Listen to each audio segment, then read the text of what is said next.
Hello दोस्तों, कैसे हैं आप सब। आज की हमारी कहानी का नाम है कर्म। सर्दियों की दस्तक हो चुकी थी। सावित्री जी ने अपनी बहू राधिका को जाते देख धीरे से आवाज लगाई। बहू, बाजार जा रही हो तो मेरे लिए दो चार जोड़ी ऊनी मोजे लेती आना। बुढ़ापे का शरीर है, एक दिन में मोजे सूखते नहीं और पैरों में ठंड जल्दी बैठ जाती है। और हाँ, वरुण से कहना मेरी गैस वाली दवा खत्म हो गई है। अगर तुम्हें रास्ते में मेडिकल स्टोर मिले तो तुम ही लेती आना। क्यों बेचारे को दफ्तर के बाद परेशान करोगी। सावित्री जी की बात सुनकर राधिका चिढ़कर बोली, मम्मी जी, आपकी डिमांड कभी खत्म नहीं होती। पिछले साल ही तो दो जोड़ी मोजे मंगवाए थे। क्या आप उन्हें खा गईं? और गैस की दवा परसों ही तो आई थी। क्या आप गोलियां मुट्ठी भर भर के खा रही हैं? सावित्री जी ने धीमे स्वर में कहा, बहू, अब तुमसे क्या छुपाना। हमारी पड़ोसन शांति देवी कितनी दुखी थी। उनका बेटा बहू उन्हें एक मोजा तक नहीं दिला रहे थे। बेचारी ठंड से कांप रही थी, तो मैंने अपने वाले एक जोड़ी मोजे उन्हें दे दिए। और जब मैं पिछले हफ्ते गांव गई थी तो तुम्हारी चाची सास बहुत बीमार थी, उन्हें बहुत गैस हो रही थी, तो वो दवा उन्हें दे दी और कहा कि तुम्हारी बहू बहुत समझदार है, उसी ने यह दवा सुझाई थी। वह तो तुम्हारी बहुत तारीफ कर रही थी। सावित्री जी की बात सुनकर राधिका का पारा चढ़ गया। मम्मी जी, हद करती हैं आप। हमने यहाँ कोई चैरिटी होम या धर्मशाला नहीं खोल रखी है कि आप दान्य पुण्य करती फिरें।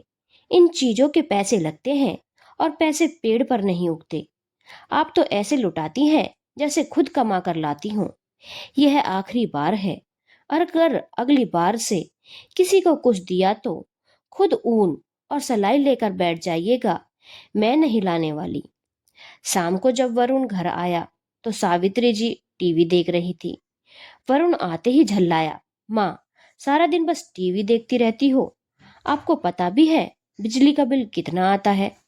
बचपन में तो आप हमें टोकती थी कि आंखें खराब हो जाएंगी। अब खुद को कोई नियम याद नहीं, सारा दिन बस टीवी देखती रहती हो। सावित्री जी ने सहम कर टीवी बंद किया। बेटा, घर में कोई था नहीं तो मन नहीं लगा, इसलिए टीवी देखने लगी। वरुण चिढ़कर बोला, राधिका कहाँ है? राधिका बाजार गई है बेटा, बस आने वाली होगी। तभी राधिका बाजार से आ गई। कमरे में आते ही बोली, वरुण, अपनी माँ से पूरी बात पूछा करो। तुम्हारी माँ ने ये तो बता दिया कि मैं बाजार गई हूँ, पर यह नहीं बताया कि मैं इनकी फरमाइशी सामान लेने गई थी। इनकी आदत है चीजें बांटना और फिर नई चीजों की जिद करना। ये अपनी चीजों का जरा भी मोल नहीं समझती, बस दूसरों को बांटती फिरती हैं। और राधिका ने वरुण को सारी बात बता दी।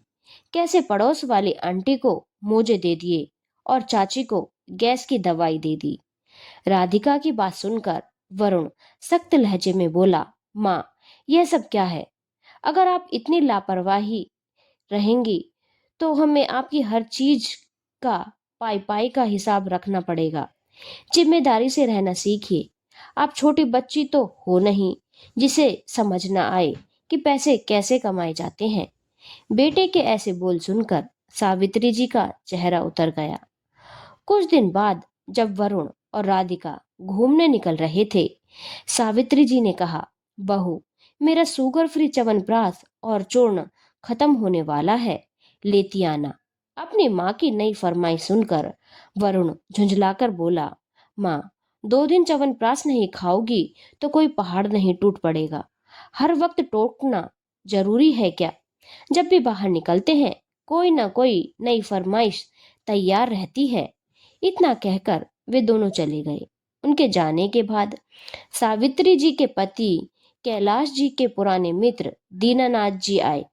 उन्होंने सावित्री जी को कैलाश जी की रुकी हुई पेंशन और बढ़ी हुई राशि के बारे में बताया।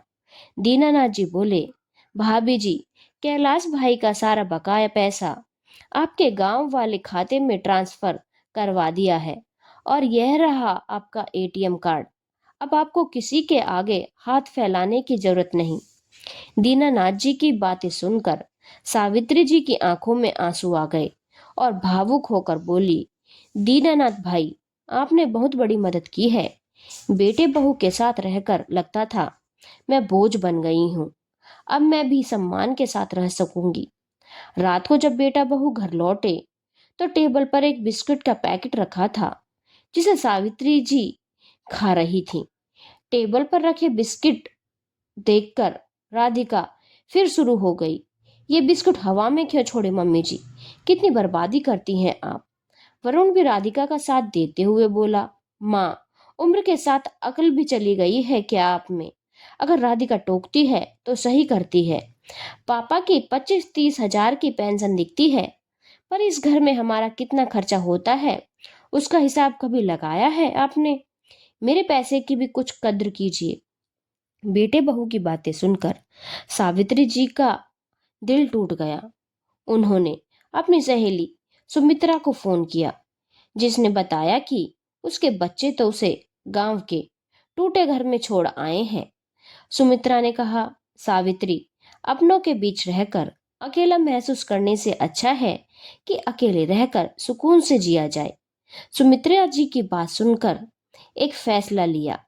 अगले दिन सावित्री जी ने अपना फैसला सुनाया। वरुण, मैं गांव जाकर रहूंगी।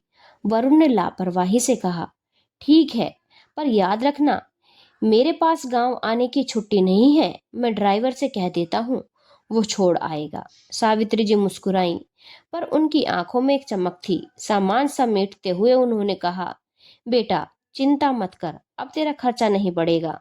बस एक वादा कर, जब मेरी आखिरी सांस चले तो अपना चेहरा दिखा देना, ताकि ईश्वर को मैं बता सकूं कि मैंने अपना फर्ज निभाया, पर तुमने अपने हिसाब में मुझे ही काट दिया। आज 2 महीने बीत गए हैं। सावित्री जी गांव में अपनी जमीन पर सब्जियां उगाती हैं, लोगों को रोजगार देती हैं और सहेलियों के साथ ठहाके लगाती हैं। उधर शहर में वरुण और राधिका के पास अब हिसाब रखने के लिए कोई बुजुर्ग नहीं बचा, पर घर में वो अपनापन भी नहीं बचा जो सावित्री जी की मौजूदगी में था। धन्यवाद दोस्तों। अगर आपको कहानी अच्छी लगी हो तो चैनल को लाइक, शेयर और सब्सक्राइब करना ना भूलें। हेलो दोस्तों, कैसे हैं आप? आज की हमारी कहानी है बंधन। यह है क्या अंजलि भाभी, फिर खुले मुंह घूम रही हो? घर में बड़े बूढ़े हैं, कुछ तो लिहाज करो। देवर सुमित की तेज आवाज सुनकर अंजलि सहम सी गई। जी भैया। उसने जल्दी ही अपने सर पर पल्लू ले लिया और बोली, भैया, आदत नहीं है ना, इसलिए पल्लू बार बार फिसल जाता है। बाल भी सिल्की है ना, अगर पल्ला टिकता नहीं है तो अपने सिर पर कील ठोक लो। सुमित ने गुस्से और व्यंग से कहा। अंजलि स्तब्ध खड़ी रह गई। वह एक आधुनिक एवं स्वतंत्र विचारधारा वाले परिवार में पली बड़ी थी। उसने कभी अपने घर में ऐसा माहौल नहीं देखा था, पर फिर भी नई नई शादी होने के कारण वह सब रीति रिवाज निभाए जा रही थी। अंजलि की शादी को कुछ ही दिन हुए थे। वह भी घर में सभी को समझने की कोशिश कर ही रही थी। विवेक से पहली मुलाकात में ही उसे प्यार हो गया और उसने शादी करने का निश्चय कर लिया था। सास ससुर, दादा दादी, ससुर, ननद और देवर से भरा पूरा उसका ससुराल था। उसका देवर सुमित उच्च शिक्षा प्राप्त था और वैसे तो अपने आप को आधुनिक कहता था, पर पूरी तरह रूढ़िवादी था। हर बात पर अंजलि को टोकता था। कभी कपड़ों पर ठीक से प्रेस नहीं की तो कभी रोटी गोल नहीं बनाई, कभी सब्जी में मसाले की शिकायत तो कभी कुछ और। हर बात में मीन मेख निकालने में जैसे उसे मजा आता था। यहाँ तक कि रिश्तेदारों से हंसकर बात करने पर भी उसका माथा ठनक जाता था। घर में उसी की चलती थी और सास ससुर का उसे मूक समर्थन प्राप्त था, इसलिए कोई कुछ कहने की हिम्मत नहीं कर पाता था। जब भी ऐसी किसी बात पर उसका चेहरा उतर जाता तो विवेक उसे देवर भाभी का हंसी मजाक कहकर टालने को कह देते थे। वह कहते, सुमित भले ही थोड़ा गुस्से वाला है, पर दिल का बहुत अच्छा है। दादा दादी अंजलि से बहुत प्यार करते थे, पर वे भी अपने इस बिगड़ैल पोते से दुखी रहते थे और चाहकर भी अंजलि का पक्ष नहीं ले पाते थे। पर आज तो सुमित के इस वाक्य ने सारी हदें ही पार कर दी थी। अगर यही बात उसने हंसकर कही होती तो शायद अंजलि को इतना बुरा नहीं लगता। उसने कुछ ही दिनों में यह समझ लिया था कि घर में केवल सुमित को ही उससे समस्या है। अंजलि की घुटन बढ़ती जा रही थी, पर अब उसे लगा कि अगर अभी उसने सही जवाब नहीं दिया तो फिर कभी नहीं दे पाएगी। उसने धीरे धीरे सुमित को नजरअंदाज करना शुरू कर दिया। पहले वह खुद दौड़कर उसके काम कर दिया करती थी, पर अब उसके कहने पर भी वह उसे अनसुना करने लगी। इससे सुमित की चिढ़ और बढ़ने लगी। भाभी, जरा मेरी शर्ट पर प्रेस कर दो, मुझे अभी बाहर जाना है। और यह क्या, फिर से सिर पर पल्लू नहीं लिया? जरा थोड़ी तो शर्म लिहाज करो। सुमित ने उसकी ओर शर्ट फेंकते हुए कहा। अंजलि खाना बना रही थी। उसने सुमित की बात अनसुनी करके अपना काम जारी रखा और पल्लू साइड से हटाकर कमर में खोस लिया। क्यों भाभी, सुनाई नहीं दे रहा क्या? हाथ धो, पल्लू लो और पहले मेरी शर्ट प्रेस करो, उसने तेज आवाज में कहा। अंजलि ने ध्यान नहीं दिया। इतने में सासू माँ भी किचन में आ गई। बहरी हो क्या? कब से कह रहा हूँ, सुनाई नहीं दे रहा तुम्हें? सुमित गुस्से से चिल्लाया। यह क्या हो रहा है सुमित? किस बात पर चिल्ला रहे हो और किस पर? घर में घुसते ही विवेक ने सब सुन लिया और सुमित को डांटा। आप मुझे क्यों बोल रहे हैं? भाभी को बोलिए, मैं कब से एक शर्ट प्रेस करने को बोल रहा हूँ, पर वह ध्यान ही नहीं दे रही हैं। सुमित अभी भी गुस्से में था। क्यों, तुम अपनी शर्ट खुद प्रेस नहीं कर सकते? वह भी काम कर रही है ना, विवेक बोले। फिर उन्होंने पत्नी की ओर देखकर कहा, अंजलि, तुम्हें भी कम से कम जवाब तो देना चाहिए। जब उन्होंने मुझे बहरी कह ही दिया है तो फिर मुझे भी उनकी कोई बात नहीं सुनाई दे रही। अगर वे मुझसे तमीज से बात नहीं कर सकते तो फिर मैं क्यों सुनूं? बड़ों की इज्जत व्यवहार और संस्कार से होती है, पल्लू से नहीं। उनकी यह दादागिरी अब मुझ पर नहीं चलेगी। मैं आपकी पत्नी हूँ, उनकी नौकरानी नहीं। अंजलि ने दृढ़ स्वर में जवाब दिया। तो ऐसा कौन सा पहाड़ टूट पड़ा? बच्चा ही तो है, ऐसे ही मजाक में कह दिया है। इसमें इतना बुरा मानने की क्या बात है? सासू माँ ने सुमित का पक्ष लेते हुए बीच में कहा। नहीं माँ, यह अब कोई बच्चा नहीं रहा और देखा जाए तो उम्र में अंजलि से बड़ा ही है। मैं भी अभी तक इसके व्यवहार को हंसी मजाक समझता रहा, पर दिन ब दिन इसका व्यवहार खराब होता जा रहा है।